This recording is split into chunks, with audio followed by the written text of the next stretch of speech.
चलो बहिनी जाबो अमरैया माँ खेलेला घर घुंदिया।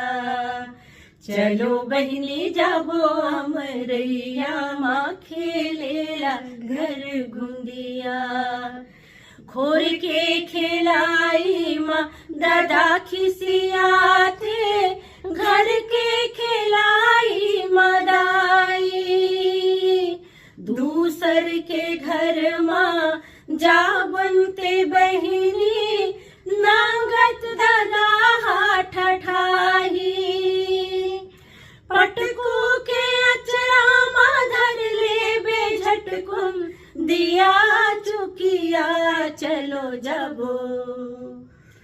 चलो बहिनी जाबो अमरैया माँ खेलेला घर घुंदिया। ला ला ला ला ला ला ला ला।